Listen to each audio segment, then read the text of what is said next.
Saludamos con nuestra primera invitada a esta hora de la mañana.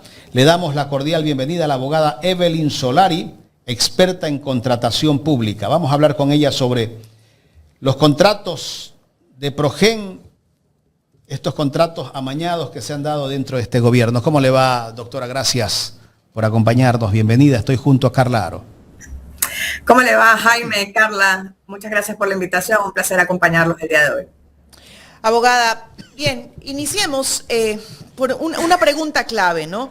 ¿Por qué Ecuador decide demandar a esta empresa en Estados Unidos por un contrato que no se firma allá, que no se firma en este país?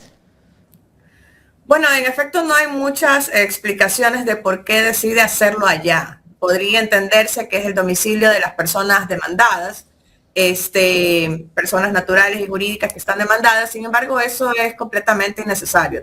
Es más, es necesario judicializarlo e investigarlo aquí en el Ecuador, por cuanto acorde a la ley, todo contrato que se recibe en el Ecuador y que se suscribe dentro del Ecuador está sujeto a la jurisdicción ecuatoriana y por lo tanto es aquí donde se tiene que judicializar e investigar cualquier situación de irregularidades en relación a ese contrato. Por lo tanto, no hay ninguna razón para hacerlo extraterritorial respecto a otros países, sin perjuicio de que se haya contratado, en este caso, con una persona que tiene domicilio en el extranjero. Pero, doctora, ¿existía o no de repente alguna cláusula abierta para hacer este tipo de demanda fuera de jurisdicción ecuatoriana? Realmente no, en lo que he podido revisar, realmente todo el arbitraje y todo lo que estaba señalado para situaciones de controversias está dentro del Ecuador y es un contrato que se celebra al amparo de la ley de contratación pública y también acorde a las normas que tiene la ley de compañías respecto a que incluso celebrándose con una compañía extranjera, si son de servicios y productos que se reciben en el Ecuador y que se entregan en el Ecuador, pues bueno, tiene que aplicarse la ley nacional. Se entendería en lo que he conocido de la demanda internacional, que más bien se refiere a una suerte de que obviamente hablan de una posible estafa, una situación de uso fraudulento de esta figura de las compañías y lo que están pidiendo es una reparación.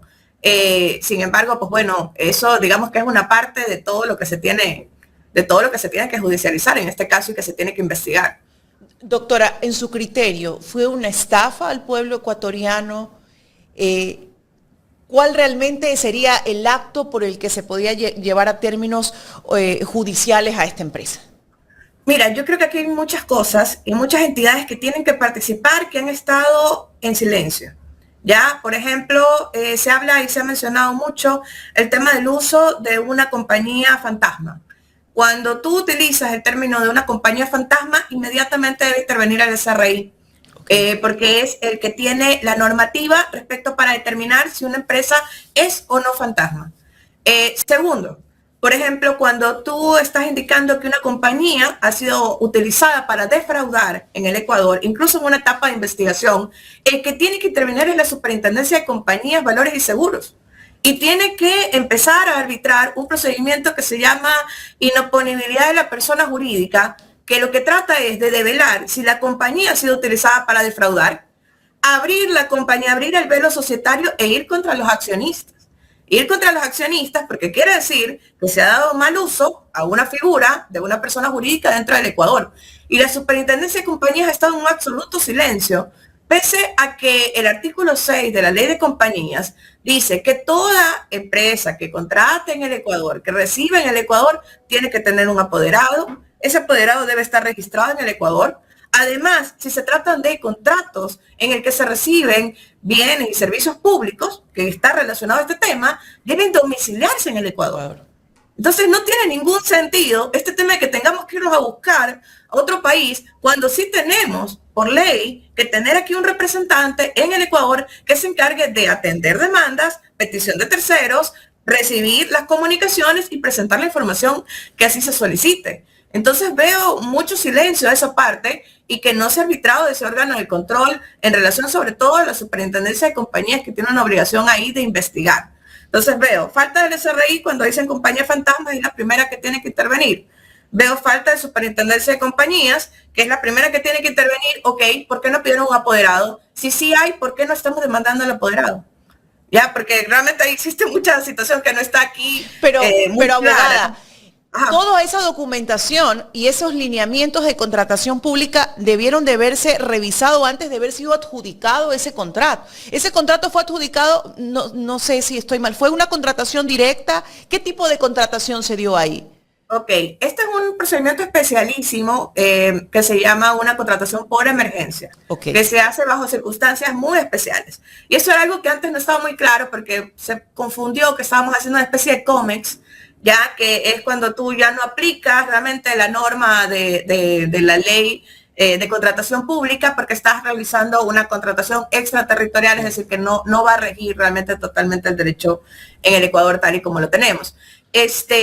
Sin embargo, no es el caso. Esta es una contratación por emergencia que sí está arreglada, que es verdad que sí permite, obviamente tiene mucha amplitud porque una situación por emergencia se entiende justamente que es una situación especialísima, anómala, que tiene que cumplir requisitos para que se pueda dar, pero lo más importante es que sí tiene publicidad, quiere decir que sí tiene que estar publicada, que tenemos nosotros que tener acceso a la información que tiene que estar publicada.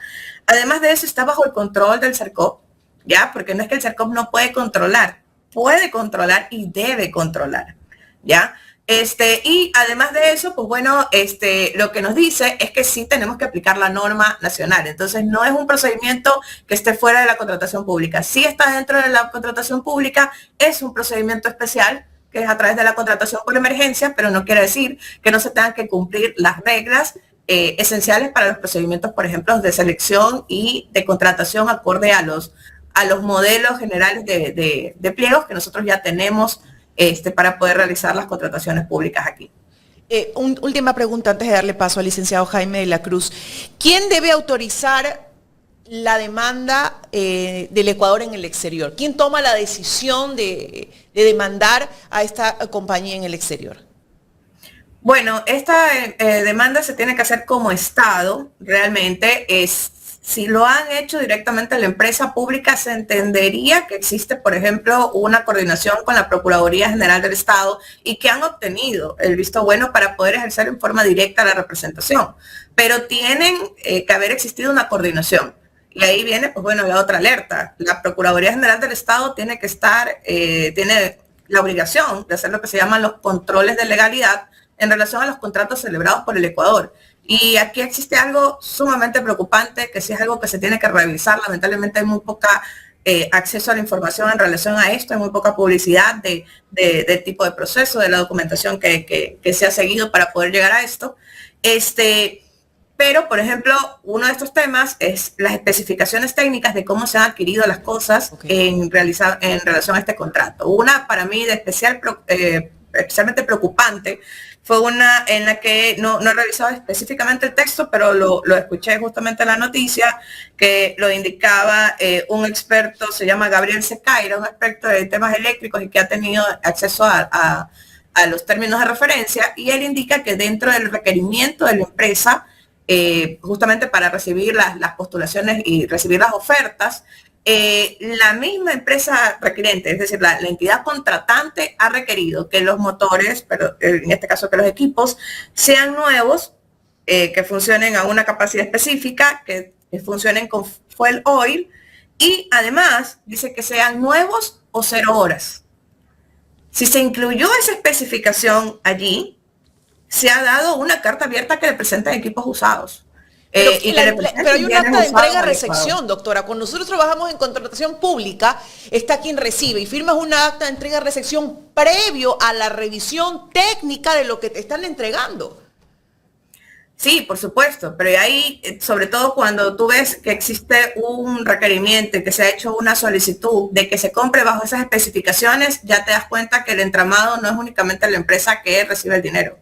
Ya ahí realmente es, además, todos los lugares y todos los servidores por los cuales pasó ese requerimiento. Exacto. Que han incluido una posibilidad extraña, atípica en estos procedimientos, que no tendría ninguna razón de ser, y tendría, en el caso de haberse incluido, una justificación técnica, porque hablamos de algo que ya salta todo debido proceso en relación a la funcionalidad de lo que estás comprando.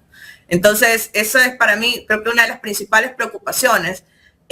porque si se le permitió a la empresa que justamente traiga equipos usados, está en desventaja el Ecuador en esa demanda que va a poner.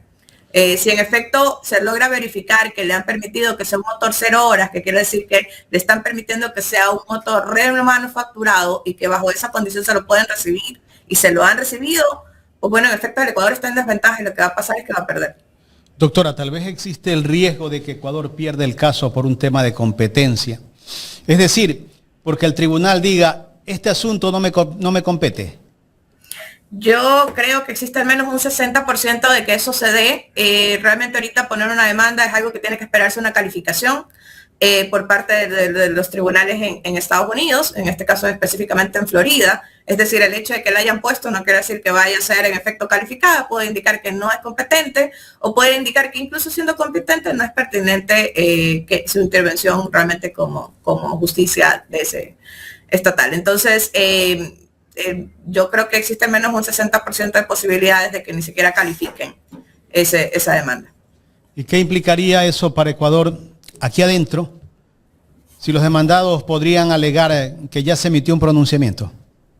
Ecuador tiene que manejar sus cosas aquí, tiene que establecer lo que es la jurisdicción ecuatoriana, tiene que pedir a todo ese sistema de control creado por la ley de compras públicas en la que tienen que intervenir la Contraloría, la Fiscalía, tiene que intervenir Procuraduría General del Estado y los otros que tienen que ser llamados como Superintendencia de Compañías y SRI, que tienen que intervenir en este tema, pues bueno, ellos tienen que intervenir y ejercer la jurisdicción. Realmente es muy extraño lo que ha pasado de tener que llevar y habría que revisar cuáles son los informes técnicos que han justificado de por qué Ecuador tendría que sacar esta petición por fuera, ¿no? Porque ya, bueno, ya muchos expertos se han pronunciado sobre el tema, pero claramente, incluso siendo una demanda y una sentencia que se obtenga en el Ecuador, por ejemplo, reclamando una reparación, tú la puedes igual exigir en el extranjero. Entonces, si es un tema de que los bienes quizás estén allá, de que tienen activos allá y que queremos ir por esos bienes, pues bueno, tranquilamente se puede hacer también con justicia ecuatoriana y lo que se hace es ejecutar la sentencia en compañía con estos otros países tan cooperadores como Estados Unidos con la justicia del Ecuador. Si el Ecuador pierde, ¿cuáles serían las consecuencias? Si el Ecuador pierde, lo que está perdiendo es una oportunidad de reparación, quizás podría pensarse un poco más amplia, pero yo creo que se ha quedado corto en lo que he visto en la demanda, porque solo está pidiendo una reparación por los valores entregados. Pero en efecto tiene que además aquí calcularse el lucro cesante, el daño emergente, que es lo que viene a ser, o si lo van a enfocar como daño patrimonial o extrapatrimonial, porque aquí, bueno, obviamente hemos tenido toda una repercusión económica, todos los ecuatorianos, y se ha afectado al ciudadano. Por lo tanto, aquí no solamente tienen que devolver el dinero, tienen que reparar, porque aquí hubo muchas horas sin poder trabajar y hubo muchos cambios que afectaron realmente al Ecuador y a la ciudadanía. Ahora, demandar fuera del país, eso no significa que tal vez nosotros recibamos una contrademanda de parte de la empresa. Creo que pueden contrademandar si Ecuador hizo las cosas mal, como poner ese tema de 0 horas. Ecuador hizo las cosas mal y quiere decir que nuestros funcionarios se equivocaron. Los funcionarios no se equivocaron, sino que ya realmente tendría que investigarse algo mucho más fuerte, porque en razón de que se pone ese tipo de especificación de permitir una entrega 0 horas. Si se logra verificar eso, ahí hay todo un comportamiento doloso que ha sido omitido en el informe final de la Contraloría General del Estado. Si se logra verificar esto, tiene que ampliarse ese informe, porque ese informe está con corte el 31 de diciembre. Ese informe sí es público, deberían todos leerlo, tiene como 130 páginas. Pero no corta la totalidad de lo que ha pasado en ese contrato. Está cortado el 31 de diciembre, solo coge muy poco coge la fase contractual, pero no coge totalmente la fase de ejecución y los cambios que han habido respecto a los pagos. Entonces, allí existen conductas respecto al requerimiento que tienen que revisarse con los expertos que elaboraron esos términos de referencia. Ahora, inobservar las normas del país, ¿cuál podría ser las consecuencias también, no? Pues bueno, se ha anclado existen nuevos tipos penales justamente a partir del año 2021, en que existieron estos cambios, justamente esta ley anticorrupción, estas reformas que se hicieron al COIP para agregar tipologías de delitos que son específicamente enfocados a la contratación pública. Entre eso se amplió todo lo que es el tipo penal del peculado y hay uno específico respecto a el tipo de con la finalidad de viciar las contrataciones públicas en forma dolosa. Creo que es el rumbo de la investigación que tiene que realizarse. Y si está orquestado entre muchas personas, estos cambios que se hicieron, quizás habría que emplear incluso el tipo penal. ¿El gobierno podría llegar a acuerdos extrajudiciales con la empresa? El convenio tiene, perdón, el Ecuador tiene ahí una carta que la ha jugado y que se sigue jugando mal realmente en la contratación pública, que es la posibilidad del arbitraje. Ya el arbitraje, al ser confidencial, realmente solamente lo único que es público es el laudo, que es la decisión final. Y esto es porque podrían llegar a acuerdos de que también sea confidencial. Ahí va a hacer falta mucha información que va a circular dentro de ese expediente arbitral que el Ecuador nunca la va a conocer. Porque obviamente va a quedar ahí confidencial. Y al haberse ampliado una cláusula muy extraña, la que sí tuve la oportunidad de leerla, que es atípica y todo lo demás, al menos la Procuraduría General del Estado debe revisar por qué se ha hecho una cláusula especial de arbitraje con muchos otros caminos muy ampliada en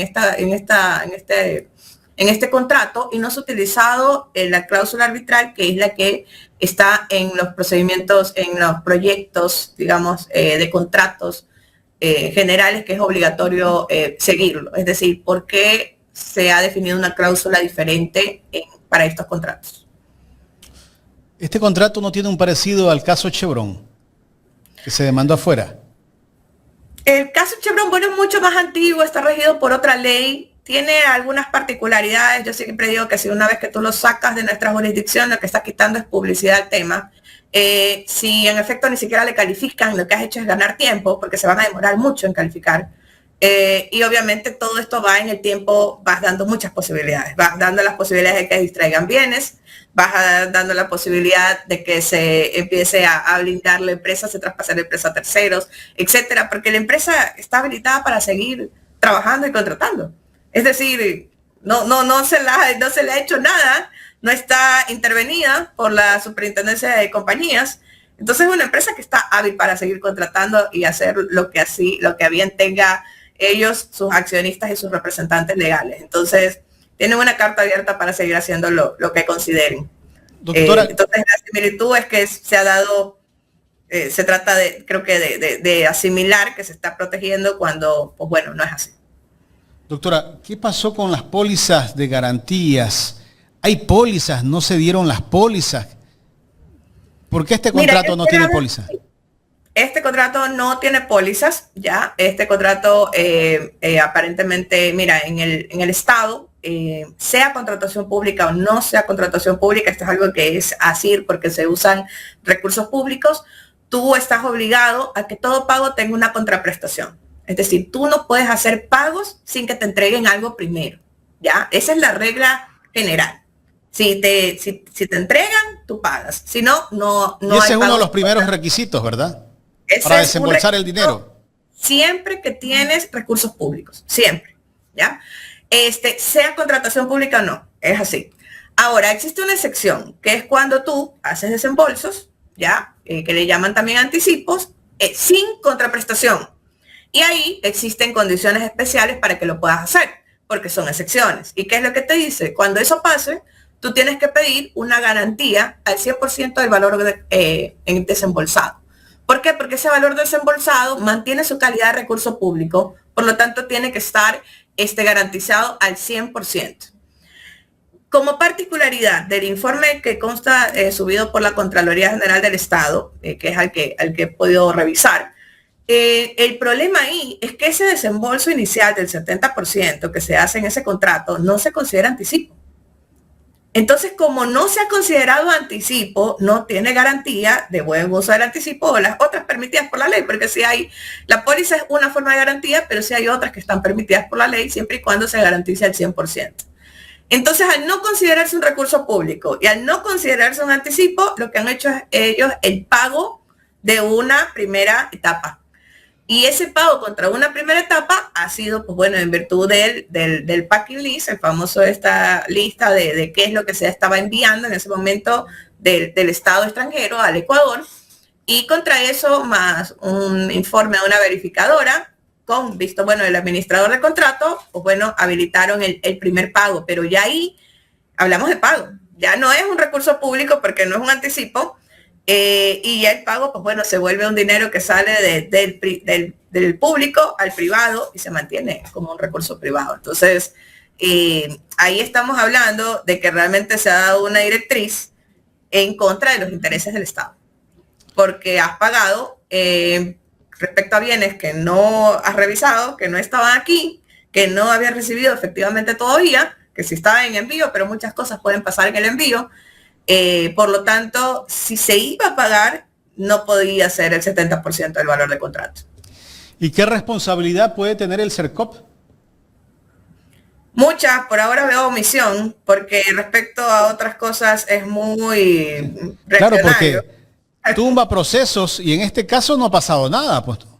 Los suspende, los detiene, arma la estrategia, el tema del control, pide la intervención de otras entidades, es decir, tiene todo un sistema que tiene que haber arbitrado para que justamente este procedimiento se detenga en su debida oportunidad. Pero si no se hizo ya en su debida oportunidad, ahorita es el momento de ir determinando justamente las responsabilidades. Es decir, primero revisar si está publicado, porque por ejemplo, ¿está publicado? ¿Qué se publicó? ¿Está todo? ¿No está todo? Porque tienes una obligación igual de publicar. Es decir, aquí existen muchas reglas que se han roto en relación a este procedimiento y que obviamente tiene que haber una responsabilidad. Es decir, el CERCOP tiene que hacer su análisis desde el punto de vista de contratación pública y activar con Contraloría General del Estado ya la responsabilidad.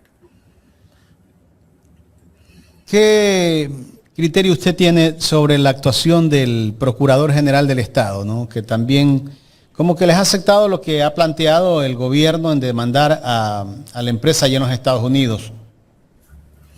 Mira, yo creo que aquí existe mucho silencio, documentos que no estaban públicos, ya, porque por ejemplo la autorización que da el procurador del visto bueno para que puedan demandar al Estado debe estar dentro de los documentos de acceso público, no están. También veo mucho silencio respecto a muchos cambios que se han realizado en ese contrato y no han hecho control de legalidad de ese contrato. Ya, entonces eso es, digamos, una de las cosas principales. Este contrato ha sido un contrato principal y además ha habido adendas reformatorias, han habido ahí cambios que se han realizado. Todo eso es parte de la competencia del Procurador General del Estado, que lo puede arbitrar solo o en conjunto con la Contraloría General del Estado. Creo que se han quedado muy cortos, pero sí creo que han ganado bastante tiempo. Doctora, ¿usted considera que además de reparación habría responsabilidades penales contra quiénes? Yo creo que aquí existe claramente todo un entramado de muchas personas que han actuado. Creo que esto tiene desde un origen, que es cuando se pide. Yo estoy muy preocupada por esa petición del 0 horas, porque creo que si realmente se incluyó y se logra verificar esto de que está incluido dentro del contrato, el Estado va a perder, porque le ha permitido que entreguen cosas manufacturadas. Entonces, si es así, existe una responsabilidad de los que empezaron con el origen del procedimiento y por todos los que participaron, porque alguien debió haber puesto la alerta en virtud de esta necesidad de coordinación y de protección a los recursos públicos que tienen todos los servidores públicos en estos procedimientos. Entonces creo que aquí no se está orquestando correctamente respecto a las responsabilidades.